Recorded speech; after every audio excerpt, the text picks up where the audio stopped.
D'abord, la recherche des talents. Attirer, retenir les talents, ça devient de plus en plus les vrais enjeux pour les startups innovantes. Le deuxième défi, c'est un défi typiquement de financement. Un financement qui surtout concerne la phase d'amorçage. Quand le projet n'a pas la suffisante crédibilité pour attirer des investisseurs un peu plus institutionnels, et c'est là où la manque d'investissement est plus importante. Pour la typologie d'innovation qu'on cherche et qu'on a habituellement en Suisse, c'est un endroit assez favorable parce qu'avec cette densité, cette proximité, on arrive à avoir des innovations qui sont de technologies, de très hautes technologies et qui peuvent sortir avec des solutions très innovantes par rapport à d'autres sujets qui ne sont pas finalement très liés au sujet de départ. Donc cette convergence technologique, c'est un des atouts, je crois, les plus importants de Genève. D'autres atouts sont liés à la présence de plusieurs acteurs qui aident le développement entrepreneurial, qui peuvent donner du soutien à la base financière. Et d'ailleurs, la fondation que je représente, c'est typiquement un de ces acteurs.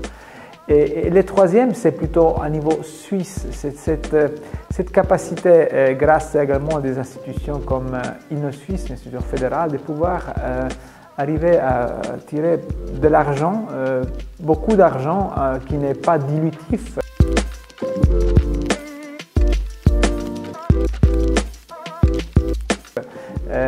À la base, donc, qui permet aux entrepreneurs de démarrer les sociétés d'une manière un peu plus souple et facile.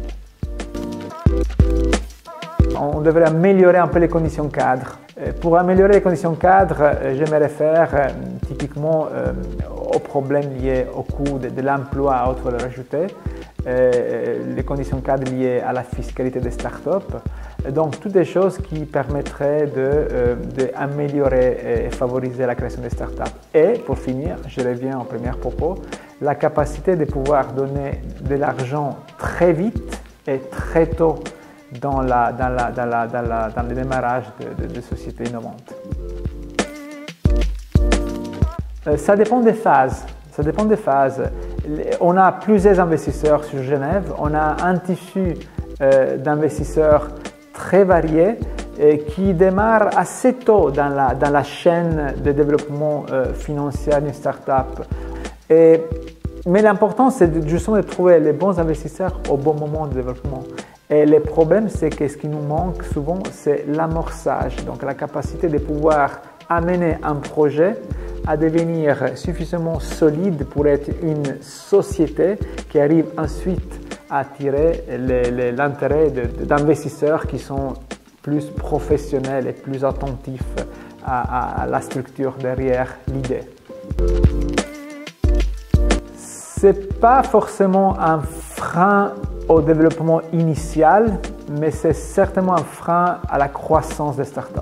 C'est évident qu'aujourd'hui, les coûts de la main-d'œuvre est par rapport à d'autres pays un facteur clé de compétitivité. Et on voit et on assiste également grâce, ou je dirais à cause de la proximité que nous avons avec l'Europe, avec la France en particulier, à sociétés qui s'implantent, qui commencent à Genève, donc qui démarrent à Genève, mais finalement leur croissance elle est faite surtout par rapport à l'emploi haute valeur ajoutée sur France. Pourquoi? Parce que là, ils peuvent trouver des systèmes comme le crédit d'impôt recherche qui encore plus va réduire les coûts de la main-d'œuvre. Et ça, c'est quelque chose sur lequel on devrait forcément se poser des questions parce que le but ici, ce n'est pas de créer de petites sociétés, mais vraiment de favoriser la création de l'emploi du futur et de l'économie de demain.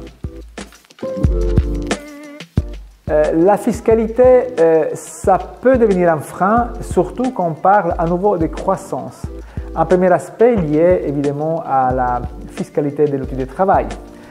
Parce que dès que la société commence à grandir, elle commence à avoir une valorisation qui est conséquente et souvent déterminée et dictée par les valorisations suite à la levée des fonds, eh bien là, un entrepreneur arrive très vite à devoir payer des impôts pour un argent que finalement il n'a pas encore.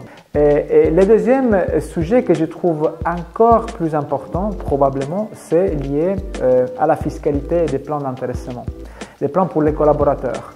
On a une manque de clarté aujourd'hui vis-à-vis de la fiscalité qui est liée au plan d'intéressement, donc les stock option plans, comme on les appelle, qui fait que pour l'employé, mais également pour la société, on a plusieurs incertitudes vis-à-vis de la fiscalité liée au plan d'intéressement, qui fait que au lieu d'encourager une société à impliquer dans son succès les collaborateurs, on a le problème justement d'aliéner souvent les collaborateurs et rendre encore moins compétitif la capacité d'attirer les talents sur Genève. Ça, c'est un problème qui rentre également dans le fait d'avoir une fiscalité qui soit juste mais équitable. Et aujourd'hui, je trouve que par rapport au plan d'intéressement pour le collaborateur ainsi que l'outil de travail, on n'est pas dans une situation qui est trop équitable. Les conseils seraient certainement de comprendre que tous les secteurs de l'innovation en Europe, mais également en Suisse, est en train de changer, est en train d'évoluer beaucoup, est en train de progresser. Et cela veut dire que d'un point de vue du financement, on a plusieurs changements qui sont en train de se passer. Donc, deux conseils très spécifiques qui s'appliquent à Genève. Premier conseil, essayez de prendre tout l'argent non dilutif qu'on peut. La Suisse est un pays exceptionnel pour favoriser, surtout pour certains types d'innovation. L'innovation qui est liée à la propriété intellectuelle à la base, plusieurs ressources de financement qui ne sont pas dilutifs à travers plusieurs programmes, les InnoSuisse, les incubateurs Confongite ou autres. Donc c'est vraiment, il faut prendre où on a la possibilité. Et deuxième, il faut créer un business où les besoins de financement peuvent être échelonnés d'une manière différente par rapport au passé. On est habitué à penser qu'une levée de fonds elle est faite dans une phase avec des tours de financement assez bien déterminés, assez bien codifiés. La réalité des choses, c'est qu'aujourd'hui, tout est en train de changer. Et pour plusieurs raisons, on a une fragmentation même des tours de financement qui fait qu'une entreprise doit être capable de prouver des progrès d'une façon beaucoup plus continue. D'où mon conseil de dire, essayez de faire des modèles de business qui arrivent à avoir des résultats assez vite, plus petits mais assez vite. C'est grâce à ça que vous arrivez à dérisquer votre modèle de business et donc avoir l'intérêt des investisseurs professionnels plus tôt que prévu. Et ça favorise justement les chances de succès pour votre société. La Fongite, c'est une fondation privée soutenue par l'État de Genève et s'occupe de développer l'entrepreneuriat innovant et technologique sur Genève. C'est à la base de l'aventure d'un entrepreneur qui a dû faire face à des échecs entrepreneuriaux avant de créer une société qui a eu un énorme succès, qui s'appelle LEM. Et suite à ça, il a voulu donner un retour. Il a créé cette fondation qui a ensuite été soutenue par l'État de Genève. Et aujourd'hui, nous sommes un acteur qui favorise l'entrepreneuriat technologique pour créer l'économie de demain et l'emploi du futur à travers du financement et des services pour les startups.